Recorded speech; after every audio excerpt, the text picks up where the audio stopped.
Hello everyone, welcome to అచ్చు academy. ఈరోజు మనం ఈ వీడియోలో పద్మ అవార్డ్స్ కోసం తెలుసుకుందాం.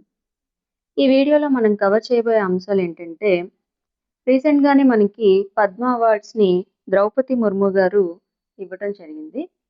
అయితే పద్మ అవార్డ్స్ ప్రజెంట్ ఈ ఇయర్ తాలూకా హైలైట్స్ చూసే ముందుగా ఈ వీడియోలో పద్మ అవార్డ్స్ యొక్క హిస్టరీ, అంటే దాని తాలూకు బ్యాక్గ్రౌండ్, మరియు పద్మ అవార్డ్స్ ఏ వర్గీకరణ మీద ఇస్తారు, ఎలా ప్రాధాన్యత ఉంటుంది, అలాగే పద్మ అవార్డ్స్కి సంబంధించిన కమిటీ అంటే ఎంపిక ప్రక్రియ ఎలా జరుగుతుంది, దీంట్లో ఏవైనా కాన్స్టిట్యూషనల్ ప్రొవిజన్స్ ఉన్నాయా అనేది చూస్తూ, దాని తర్వాత మనం ప్రజెంట్ అంటే 2026కి సంబంధించిన పద్మ అవార్డ్స్ హైలైట్స్ అనేవి చూడటం జరుగుతుంది.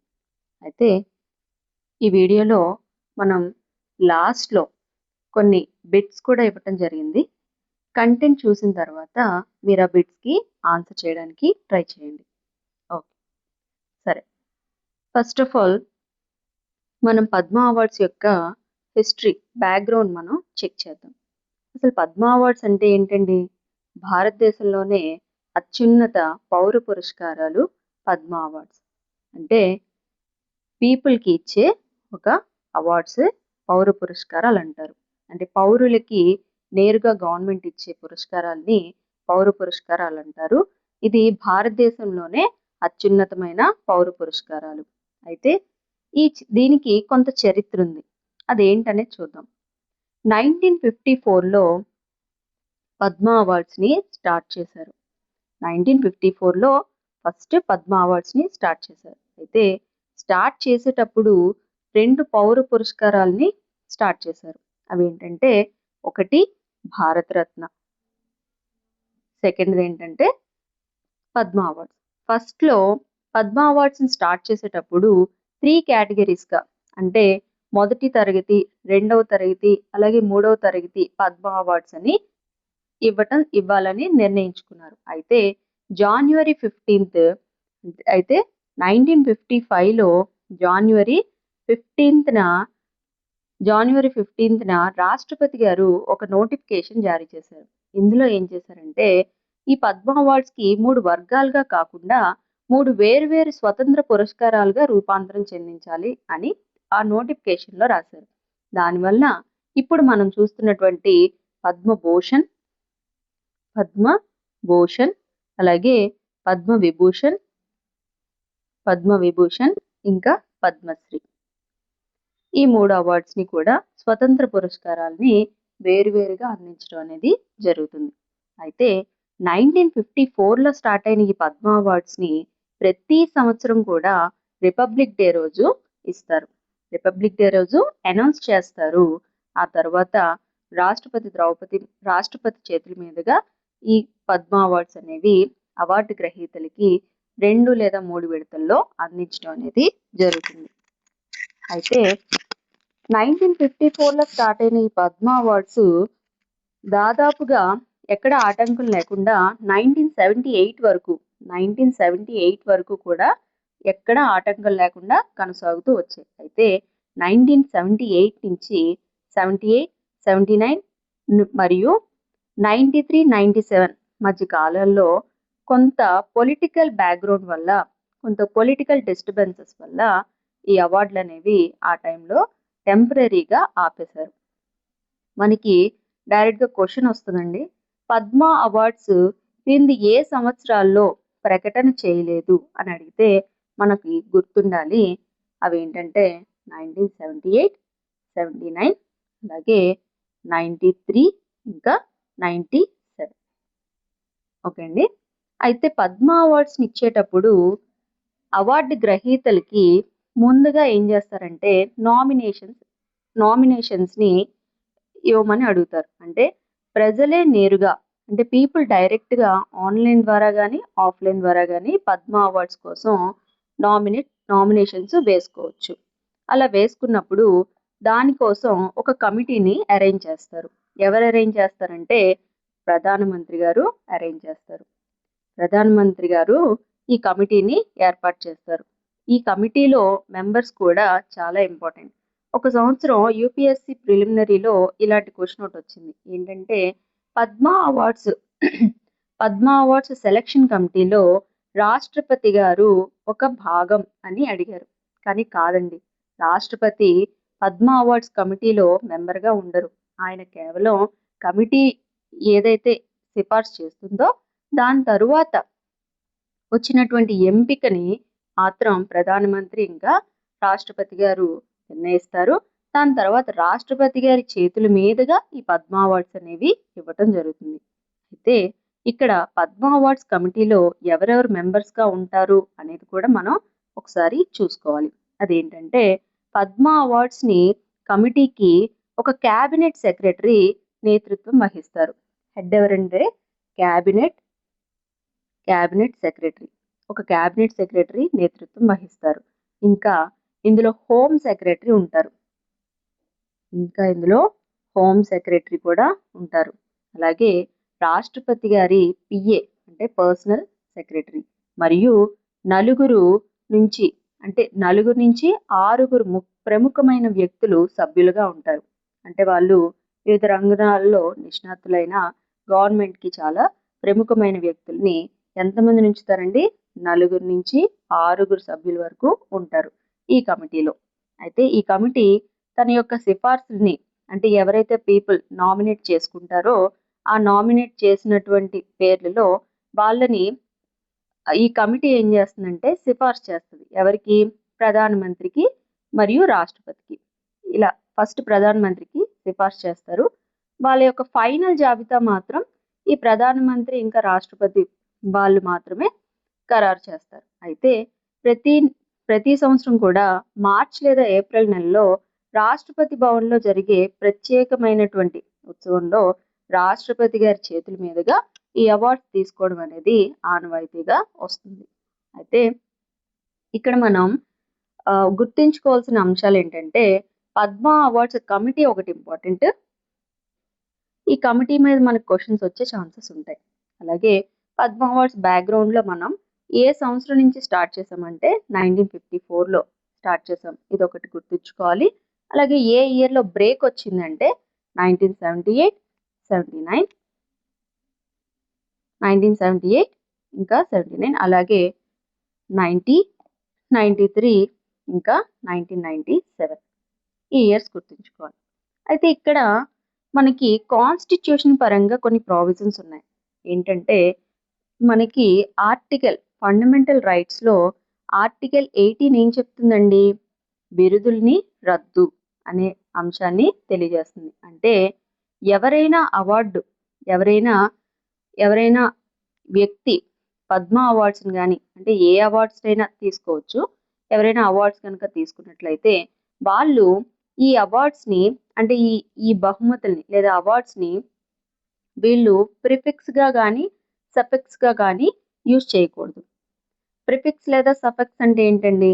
ఫర్ ఎగ్జాంపుల్ బ్రహ్మానందం గారు పద్మశ్రీ వచ్చింది. ఆయన పద్మశ్రీ బ్రహ్మానందం అని రాసుకోవడానికి అవకాశం లేదు. సో ఇలా మనకి ఏ ఆర్టికల్ చెప్తుందంటే ఆర్టికల్ నెంబర్ 18 సబ్ క్లాజ్ 1. ఈ ఆర్టికల్ ఏం చెప్తుందంటే మనకి అవార్డ్స్ అంటే బిరుదుల రద్దు కోసం తెలియజేస్తుంది. ఓకే. అయితే ఇక్కడ మనకి ఏంటంటే ఇంకొక ప్రావిజన్ ఏముందంటే పద్మ అవార్డ్స్ మనకి నగదు రూపంలో ఇవ్వరు. దీన్ని కేవలం ఒక రాష్ట్రపతి గారు సంతకం చేసిన ఒక పత్రం అనేది ఇస్తారు.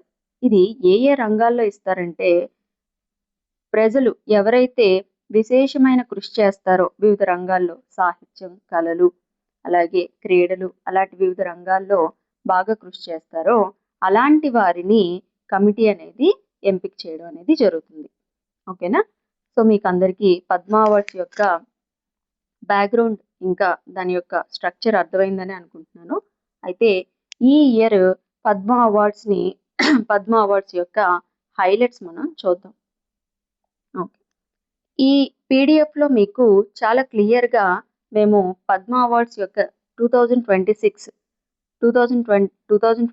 యొక్క హైలైట్స్ అనేవి చాలా క్లియర్గా ఇవ్వడం జరిగింది. అది మీరు ఒకసారి గోత్రూ అవ్వండి. అయితే ఈ ఇయర్ హైలైట్స్ ఏంటంటే ఇక్కడ మనం చూసుకున్నాం కదండి ఈ ఇయర్ మనకి టోటల్ పద్మ అవార్డ్స్ ఎన్ని ఇచ్చారంటే 131. ఎన్ని ఇచ్చారు? 131. అందులో పద్మభూషణ్, పద్మశ్రీ, పద్మ విభూషణ్. అయితే పద్మ విభూషణ్ ఎంతమందికి వచ్చింది అని అంటే 5గురికి వచ్చింది. ఈ మొత్తం అవార్డ్స్ లో పద్మ విభూషణ్ ఎంతమందికి వచ్చిందండి? 5గురికి. అలాగే పద్మశ్రీ ఎంతమందికి వచ్చింది? 113 మందికి వచ్చింది. అలాగే పద్మభూషణ్ 13 మందికి వచ్చింది. ఈ ఫిగర్స్ గుర్తుండాలి. ఇక్కడ మీరు సింపుల్ గా అండర్స్టాండ్ చేసుకోవచ్చు. మనకి టోటల్ 131, దాంట్లో పద్మశ్రీ 113, పద్మ విభూషణ్ 5, పద్మభూషణ్ 13. మీరు సింపుల్ గా చూస్తే, ఒక చిన్న లాజిక్ లో చూస్తే 13 అనే నెంబర్ మనకి సైమిల్టేనియస్ గా ఉంటుంది. సో అలా మీరు కొంచెం ట్రిక్స్ యూజ్ చేస్తూ వీటిని గుర్తుంచుకోండి. అయితే ఎప్పుడు కూడా మనకి పద్మభూషణ్ అనేది పోస్ట్మస్లీ ఇవ్వరు, అంటే మరణానంతరం ఇవ్వరు పద్మవిభూషణ్. అయితే ఈ సంవత్సరం పద్మవిభూషణ్ని మరణానంతరం కూడా ఇవ్వడం అనేది విశేషంగా మారింది. అయితే ఇక్కడ చూడండి, పద్మశ్రీ అవార్డ్స్ తెలుగు గ్రహీతలు. అయితే పద్మవిభూషణ్ మనకి ఇచ్చినటువంటి పోస్ట్మస్లీ ఇచ్చారు. వాళ్ళెవరు అనేది ఒకసారి చూద్దాం. పద్మవిభూషణ్. సో పద్మవిభూషణ్ ఇచ్చినటువంటి పోస్ట్మస్లీ అంటే మరణానంతరం ఇచ్చినటువంటి వాళ్ళలో ఫస్ట్ పర్సన్ ఎవరంటే మనందరికీ తెలిసిన వ్యక్తి, బాలీవుడ్ దిగ్గజ నటుడైనటువంటి ధర్మేంద్ర సింగ్ గారికి మరణానంతరం ఈ అవార్డుని ఇవ్వడం జరిగింది. అయితే ఈయన తరపున ఆయన మిసెస్ హేమమాలిని గారు ఈ అవార్డుని అందుకోవడం జరిగింది.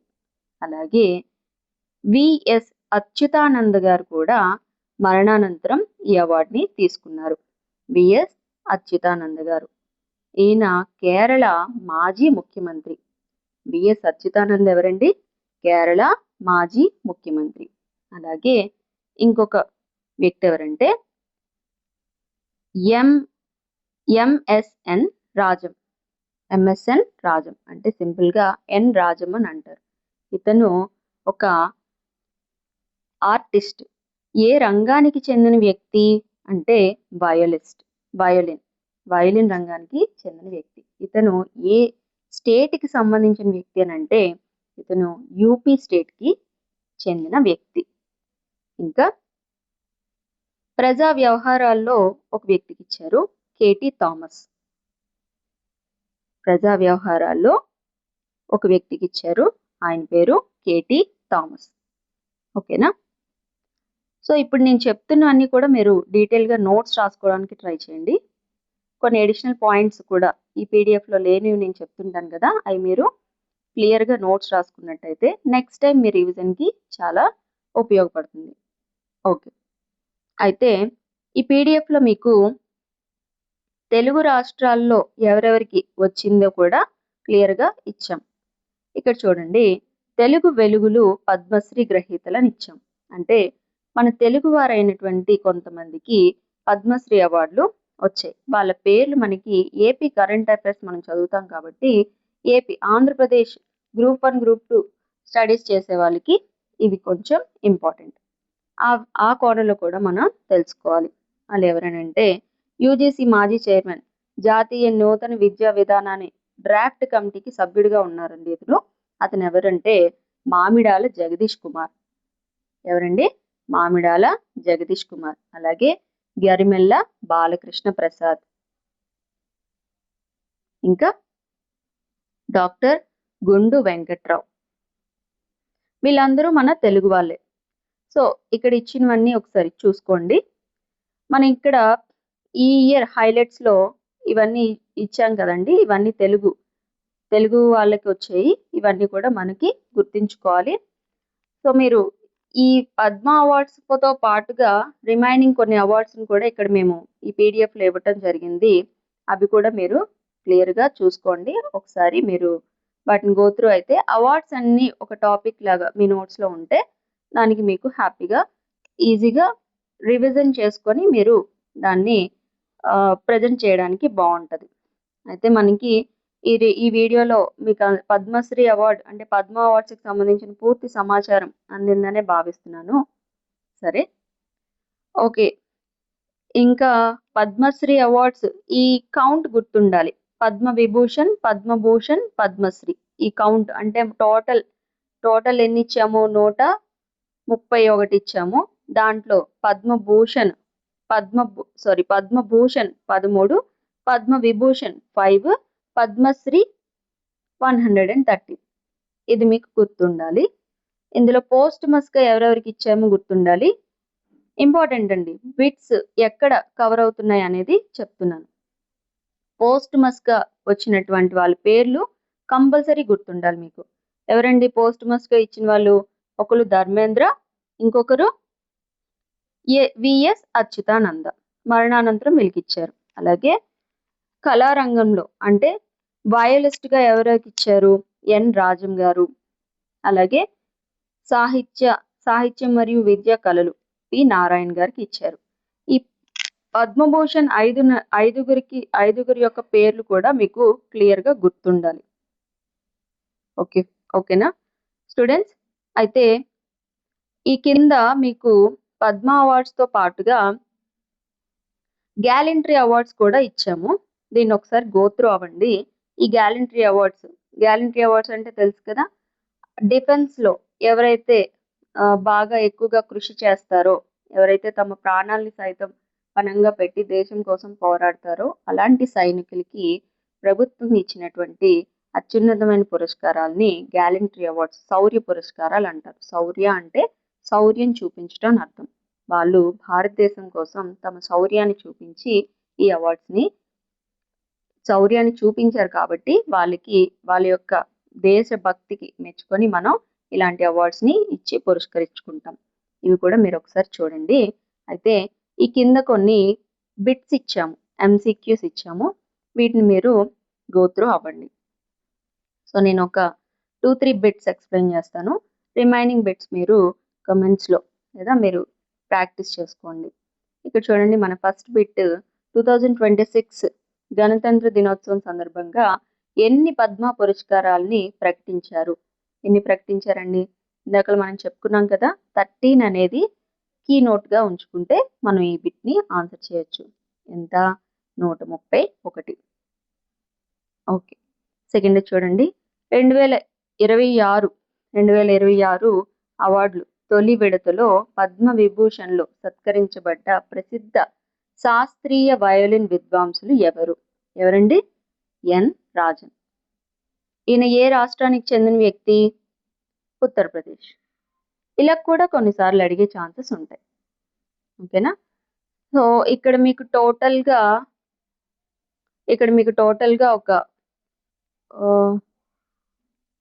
10 బిట్స్ అనేది ఇవ్వడం జరిగింది. వీటన్నిటిని కూడా ఆన్సర్ చేయండి. కీ కింద ఇచ్చారు, కానీ మీరు కీ లేకుండా డైరెక్ట్గా ఈ పీడిఎఫ్ని డౌన్లోడ్ చేసుకొని వాటిని ఆన్సర్ చేయడానికి ట్రై చేయండి. After that you have to check your answers with your key. Okay, thank you one and all.